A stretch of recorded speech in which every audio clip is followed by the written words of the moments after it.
হরে কৃষ্ণ।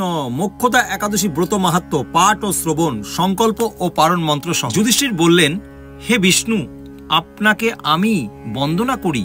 আপনি তিলকের সুখদায়ক, বিশ্বেশ্বর, বিশ্বপালক ও পুরুষোত্তম।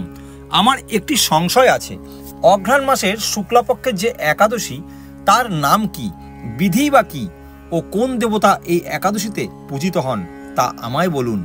শ্রীকৃষ্ণ বললেন, হে মহারাজ, আপনি উত্তম প্রশ্ন জিজ্ঞাসা করেছেন, যার মাধ্যমে আপনার যশ চতুর্দিকে বিস্তৃত হবে। এখন এই একাদশীর কথা আমি বর্ণনা করছি, যা শোনা মাত্রই বাজপেয় যজ্ঞের ফল লাভ হয়।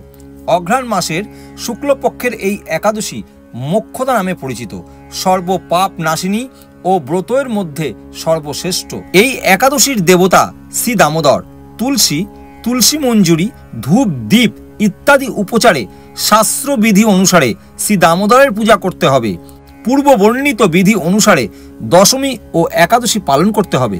এই উপবাস দিনে স্তব, স্তুতি, নৃত্য, গীত আদি সহ রাত্রি জাগরণ করা কর্তব্য। হে মহারাজ, প্রসঙ্গক্রমে একটি অলৌকিক কাহিনী আমি বলছি, মনোযোগ দিয়ে এই ইতিহাস শ্রবণ মাত্রই সর্বপাপ ক্ষয় হয়। যে পিতৃপুরুষরা নিজ নিজ পাপে অধযোনি প্রাপ্ত হয়েছে, এই ব্রত পালনের পূর্ণ ফল বিন্দুমাত্র তাদেরকে দান করলে তারাও মুক্তি লাভের যোগ্য হন। কোনো এক সময় মনোরম চম্পকনগরে বৈখানস নামে এক রাজা ছিলেন। তিনি ছিলেন সমস্ত বৈষ্ণব সদ্গুণে বিভূষিত। প্রজাদের তিনি পুত্রের মতন পালন করতেন। তার রাজ্যে বহু বেদজ্ঞ ব্রাহ্মণ বাস করতেন। রাজ্যের সকলেই ছিল বেশ সমৃদ্ধশালী। একবার রাজা স্বপ্নে দেখলেন যে তার পিতা নরকে পতিত হয়েছেন। তা দেখে তিনি অত্যন্ত বিস্মিত হলেন। পরদিন ব্রাহ্মণদের ডেকে বলতে লাগলেন, হে ব্রাহ্মণগণ, গত রাত্রিয়ে স্বপ্নে নরক যন্ত্রণায় পিতাকে কষ্ট পেতে দেখে আমার হৃদয় বিদীর্ণ হয়েছে। তিনি আমাকে লক্ষ্য করে বলতে লাগলেন, হে পুত্র, তুমি আমাকে নরক সমুদ্র থেকে উদ্ধার করো। তার সেই অবস্থা দেখে আমার অন্তরে সুখ নেই। আমার এই বিশাল রাজ্য, স্ত্রী, পুত্র, কিছুতেই আমি শান্তি পাচ্ছি না। কি করি, কোথায় যাই, কিছুই বুঝে উঠতে পারছি না। আমার পূর্বপুরুষেরা মুক্তি লাভ করতে পারেন এমন কোনো পূর্ণব্রত, তপস্যা ও যোগের কথা আমাকে উপদেশ করুন। আমি তা অনুষ্ঠান করব। আমার মতো পুত্র বর্তমান থাকা সত্ত্বেও যদি পিতামাতা পূর্বপুরুষেরা যদি নরক যন্ত্রণা ভোগ করতে থাকেন, তবে সে পুত্রের কি প্রয়োজন? ব্রাহ্মণগণ বললেন, হে মহারাজ, আপনার রাজ্যের কাছেই মহর্ষি পর্বত মুনির আশ্রম রয়েছে। তিনি ত্রিকালজ্ঞ, তার কাছে আপনার মুক্তির উপায় জানতে পারবেন। ব্রাহ্মণদের উপদেশ শ্রবণ করে মহাত্মা বৈখানস তাদের সঙ্গে নিয়ে সেই পর্বত মুনির আশ্রমে গমন করলেন। তারা দূর থেকে ঋষিবরকে ষষ্ঠাঙ্গ প্রণাম করে তার কাছে গেলেন। মুনিবর রাজার কুশল বার্তা জিজ্ঞাসা করলেন। রাজা বললেন, হে প্রভু, আপনার কৃপায় আমার সবই কুশল।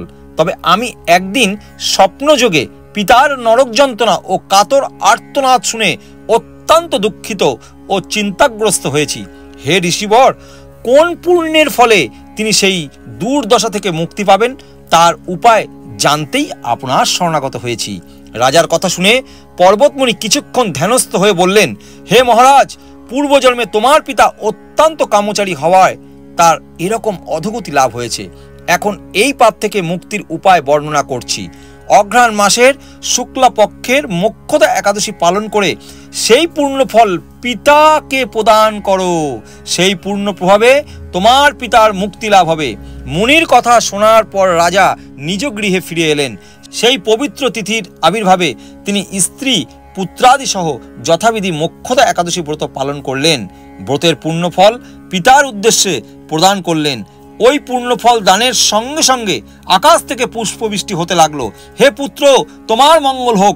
এই বলতে বলতে বৈখানস রাজা পিতার নরক থেকে মুক্ত হয়ে স্বর্গে গমন করলেন।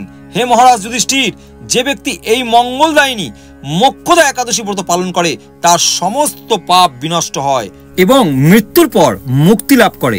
এই ব্রতের পূর্ণ সংখ্যা আমিও জানি না। চিন্তামণির মতো এই ব্রতটি আমার অত্যন্ত প্রিয়। এই ব্রত কথা যিনি পাঠ করেন এবং যিনি শ্রবণ করেন, উভয়েই বাজপেয় যজ্ঞের ফল প্রাপ্ত হন। তো আপনারা একাদশীর আগের দিন, দশমীর দিন ভগবানের শ্রী চরণ কমলের মধ্যে তুলসী পত্রে চন্দন লেপন করে আপনারা সংকল্প করবেন। সংকল্প একটি মন্ত্র হচ্ছে, সেই মন্ত্রটি হলো, একাদশং নিরাহার স্থিতা অহম অপরিহহনি ভক্ষামি পুণ্ডরিকাক্ষ শরণং মে ভাবা অচ্যুত। এবং দ্বাদশীর দিন অবশ্যই আপনারা নির্ধারিত সময়ের মধ্যে পালন করবেন। পঞ্চের বিশস্য দানা কৃষ্ণপ্রসাদ গ্রহণ করে পালনের মন্ত্রটি হচ্ছে অজ্ঞান তিমিরান্ধস্য ব্রতে নানেন কেশব প্রসিদ্ধ সুমুখনাথ জ্ঞানদৃষ্টি প্রদ ভব। হরে কৃষ্ণ।